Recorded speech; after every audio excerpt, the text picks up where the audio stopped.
All right, so let's wrap this up and get to the end here. I'm not. This is not all I'm going to say about Emerson, but I think we can maybe finish this up now. So he says, yet it is the discontent of the multitude. Yet is the discontent of the multitude more formidable than that of the state and the college?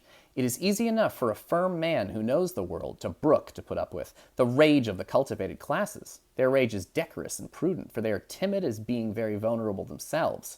But when to their feminine rage the indignation of the people is added, when the ignorant and the poor are aroused, when the unintelligent brute force that lies at the bottom of society is made to growl and mow, it needs the habit of magnanimity and religion to treat it godlike as a trifle of no concernment. So you really need a big, generous self, like almost a religious confidence. Because people, he talks about how hard it is when people don't like you, how tough it is, right?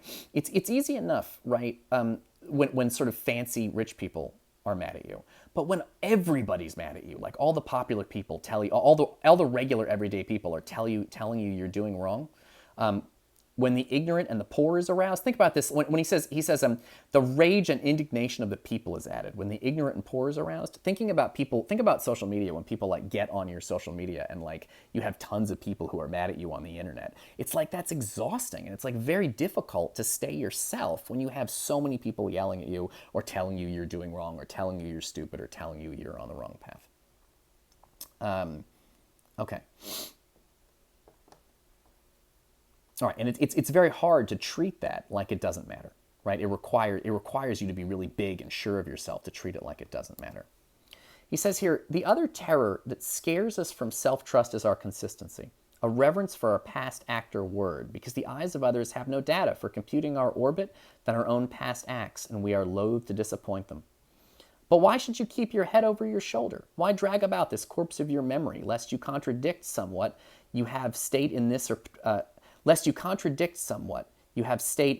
that public place? Suppose you should contradict yourself. What then? A foolish consistency is the hobgoblin of little minds, adored by little statesmen and philosophers and divines. I probably should have stopped and explained that a little bit more. Emerson says, the other terror that scares us from self-trust is our consistency. Consistency means the same.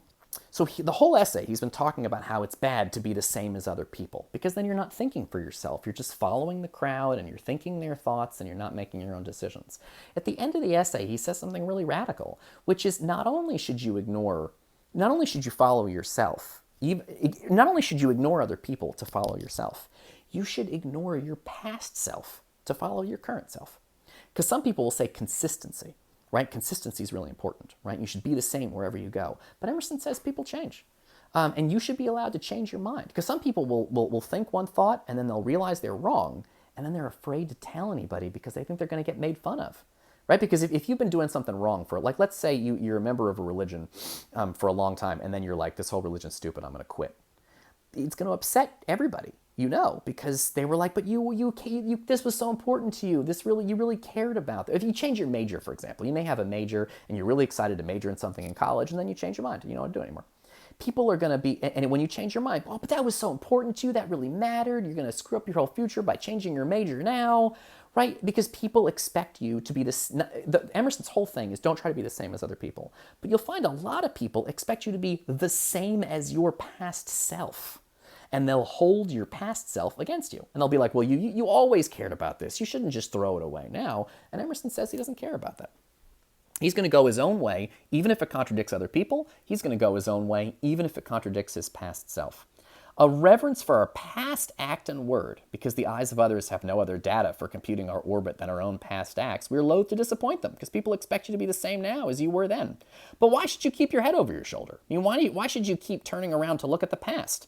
Why drag about this corpse of your memory, lest you contradict somewhat you have stayed in this or that public place? Suppose you should contradict yourself. Who cares? Contradict yourself. Change your mind. A foolish consistency is the hobgoblin of little minds, meaning little people who are stupid. They always want to be the same. They never let their minds be changed. He says, with great consistency, a great soul has simply nothing to do. He may as well concern himself with his own shadow on the wall, right? If you're going to be the same your whole life, then there's nothing for you to do. Speak what you think now in hard words, and tomorrow, speak tomorrow what thinks in hard words. This seems messed up. Speak what you think now in hard words, and tomorrow speak what tomorrow thinks in hard words again, though it is contradict everything you said today. Right? He says, listen, you be sure of yourself today, and if you change your mind tomorrow, fine, change it. And then be serious about that change. Don't feel like you have to listen to other people, but don't feel like you have to be consistent with your past self. Change is good. He says,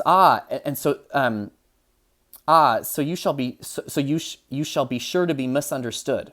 Is it bad then to be misunderstood? Pythagoras was misunderstood. Socrates, hey, you know Socrates. Pythagoras was misunderstood. Socrates and Jesus and Luther and Copernicus and Galileo and Newton and every pure and wise spirit that ever took flesh. It is great to be misunderstood. Right? It's okay if you confuse people and you screw them up. These famous people, including Socrates, who you know really well, and Jesus and Luther and Copernicus and Pythagoras. Pythagoras is a philosopher from ancient Greece. You may know the Pythagorean theorem from math class. But he says to be great is to be misunderstood. These guys were all misunderstood.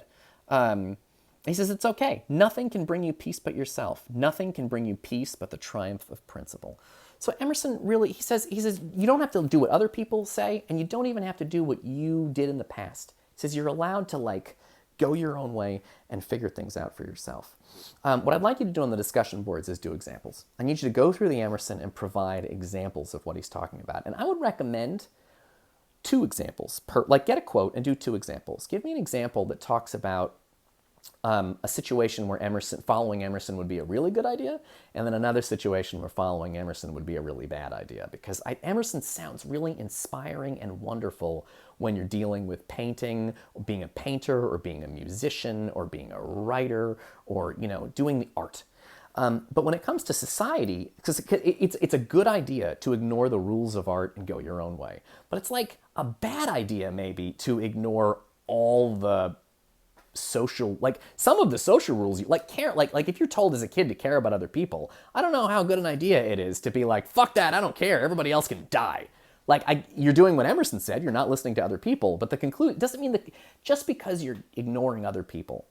Emerson makes it sound like if you just go your own way, you'll do good things. And of course, sometimes that's true. Sometimes if you ignore other people and go your own way, you will accomplish amazing things. But sometimes, if you ignore other people and go your own way, you might decide to kill a baby and eat it. Because why should you listen to society's rules about eating babies? So I'd like you to go through, grab Emerson quotes and put them up and do the thing on the discussion board. Put the quote down, put the quote in your own word, and then give me examples. And when you do that, say, on the one hand, and give an example of where Emerson would be good, and then maybe try saying an area where Emerson would be bad, like a dangerous. And I've already given some of my examples, but I'd really like to hear from some of yours. And I think it'll help you kind of work out this text. But Emerson's main primary point here, Emerson's main point here is that you have to be true to yourself. You got to follow what's going on in your heart and be an individual. Don't be like other people, but also don't even be like your past self. You're the one that knows right from wrong, and you shouldn't have to listen to other people. It sounds nice, it sounds inspiring, it sounds wonderful. It's one of the things that makes musicians and artists and painters great, but it's fundamentally anti-society. Because if he's saying you should only revolve around yourself and not around other people, it's an excellent way, sorry, I'm making sure no one's coming in here. It's an excellent way it's rejecting all of society. I don't know how to put it. Maybe it's a good idea to care about other people and look out for other people. And Emerson selfishness can be good sometimes, but it can also be very, very bad. And Emerson makes it seem like it's always going to be good because he thinks people are good. But I think a lot of people are going to be pretty selfish in bad ways and ways that are dangerous. So go through the piece and think about Emerson and examples where Emerson works and where he doesn't work, because Emerson's a complicated thinker. And a lot of people read Emerson and they're just like, yeah, Emerson's right 100% of the time. But one thing you need to do in this class is consider objections. So what would people that objected to Emerson say? Maybe sometimes it's a good idea to take advice and listen to other people. All right, I'll see you guys next time.